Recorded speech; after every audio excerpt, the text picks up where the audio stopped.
कपड़े धोने वाली बहू। शादी के पहले से ही विभा को कपड़े धोने का बड़ा शौक था। कभी नल के नीचे तो कभी तालाब के पास। अरे मेरी नीली वाली लुंगी नहीं दिख रही है। विभा की अम्मा, कहाँ रखी है लुंगी? अरे वो तो विभा ने परसों ही धोकर रखी थी आपकी अलमारी में, देखो वहीं होगी। वो ना मैंने आज धो दी, मुझे लगा कि गंदी हो गई होगी। अरे कैसे गंदी हो गई थी? उसे तो मैंने पहना भी नहीं। हे भगवान, इस लड़की के कपड़े धोने की आदत से परेशान हो गया हूँ मैं। जितना तो घर में राशन नहीं आता, उससे कहीं ज्यादा डिटर्जेंट पाउडर का खर्चा है। इसकी शादी करवा दो, शादी जाए अपने घर में ही करे काम, फिर चाहे घर के कपड़े धोने हो या पूरे गांव के।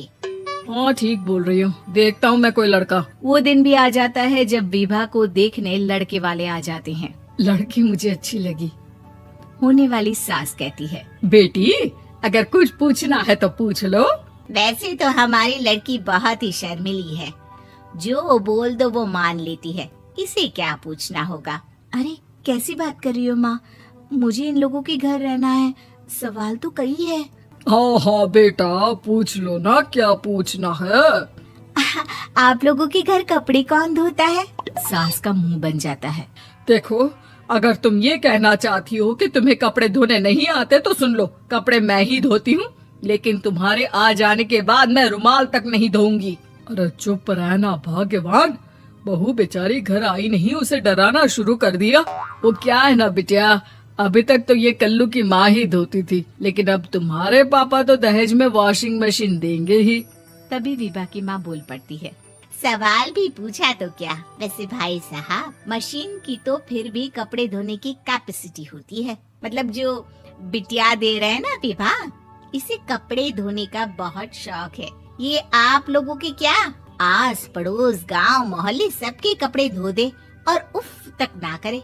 बाहर देखा नहीं आपने कितने कपड़े सूख रहे हैं? सब हमारी बिटिया ने ही तो धोए हैं। बस भी करो ना माँ, शर्म आ रही इतनी तारीफ सुनकर। और तो और एक दाग निकाल कर दिखाओ तो मान जाऊं। हाँ अच्छा अच्छा, माफ करना बेटा, मैंने गलत समझा। हमें तो रिश्ता बहुत पसंद है। और ऐसे जुड़ जाता है रिश्ता कपड़े धोने का शौक रखने वाली विभा का। उसकी शादी हो जाती है कोयला फैक्ट्री में काम करने वाले कल्लू के साथ। शादी के बाद अचानक विभा चिल्लाती हुई सास के पास आती है। सासू माँ, अरे सासू माँ कहाँ है आप? ये तो धोखा है, धोखा दिया आप लोगों ने मुझे। इसे ससुर के चक्कर के बारे में पता चल गया। अरे तो उसमें तुझे क्यों धोखा मिला है? अरे नल में पानी नहीं आता, कपड़े कैसे कब धुलेंगे? अच्छा अच्छा, तू पानी नहीं आ रहा उसकी बात कर रही है। तो आपने क्या सोचा? कुछ नहीं। अच्छा, तेरी माँ ने कहा था कि कपड़े धोने का शौक है तुझे, याद आया मुझे। शौक शौक बोलकर कपड़े धोने वाले मेरे जुनून को कम ना आके सासू माँ, कपड़ा धोना मेरा गुरूर है। तभी पति भी वहाँ आ जाता है। अभी अभी मैंने इसे सनी देओल की फिल्म दिखाई है, उसी के डायलॉग मार रही है माँ। अच्छा सुन, साफ साफ बता रही हूँ, पानी सुबह 4 से 6 और शाम को 10 से 12 आता है, समझी? विभा टाइमिंग सुनकर हैरान हो जाती है। ये क्या भूतों का मोहल्ला है? सुबह 4 बजे उठकर कौन कपड़े धोता है? 4 बजे टंकी में पानी जाता है, फिर सारा दिन धोना ना, किसने मना किया? अरे कैसी बात कर रही है? 200 लीटर की टंकी में कितने कपड़े धो लूंगी मैं, सुबह ही उठ जाऊंगी मैं। अब क्या था, विभा सुबह 4 से लेकर रात के 12 बजे तक कपड़े ही धोती रहती। एक रोज सास पड़ोस से निकलकर कहीं जा रही होती है कि साथ वाली कहती है, हाँ कल्लू की माँ, जरा ये बताओ कि 2 साड़ी है, 2 ब्लाउज और एक पेटीकोट और एक नाड़े वाला लंबा कच्चा। हाँ तो? अरे तो क्या, कितना लोगी धुलाई ये बताओ। धोबन दिख रहे हैं हम क्या? हमारे पति सरकारी नौकरी से अभी अभी रिटायर हुए हैं और बेटा सुपरवाइजर है कोयला फैक्ट्री में। धोबन समझ रखा है हमें?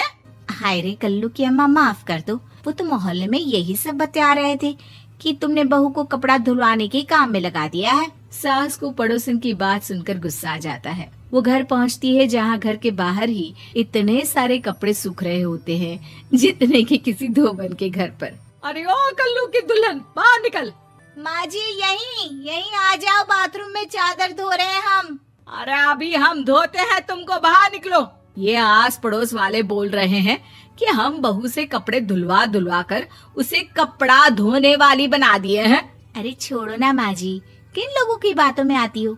आस पास के लोगों का तो काम ही होता है कि वो किसी तरह सास बहू को लड़ा दे। बहू सारे घर के कपड़े धोती है, ये क्या कम है? बोलिए। सास को भी लग जाता है कि वो बहू का ये सनकीपन नहीं छुड़वा सकती, इससे अच्छा है कि खुद ही चुप हो जाए। एक रोज सास और बहू मंदिर जाते हैं, जहाँ सास की साड़ी वहाँ खड़ी भीख मांगने वाली से मिलती है। माँ जी क्या बात है, आपकी साड़ी उस भिखारन से कितनी मिल रही है ना? हाँ हाँ देखो तो, दोनों की साड़ी मिल रही है। क्या बात है कल्लू की अम्मा, तुम खुद को तो अफसर की बीवी बताती हो और ऐसी सिंपल सी प्लेन साड़ी पहनकर घूमती हो। सिंपल और प्लेन नहीं है ये साड़ी। तो क्या सोने के धागे से फूल बने हैं? कुछ भी सासू माँ, कुछ भी। हाँ बने थे इस साड़ी में सोने के धागे से फूल। मेरे पति लेकर आए थे मद्रास से स्पेशली मेरे लिए 10,000 की। ताहे भाई साहब इस भिखारन के लिए भी सेम टू सेम साड़ी लेकर आए होंगे 10,000 की। सास उस वक्त कुछ नहीं कहती, लेकिन बहू के साथ घर आती है और अलमारी से एल्बम निकाल कर लाती है। ये साड़ी देख रही है, ये वही साड़ी है जिसे मैंने अभी पहना था।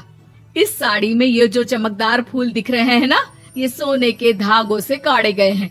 लेकिन तू लोकल वॉशिंग मशीन ब्रश से घिस घिस कर सारे फूलों को निकाल कर साड़ी प्लेन कर दी।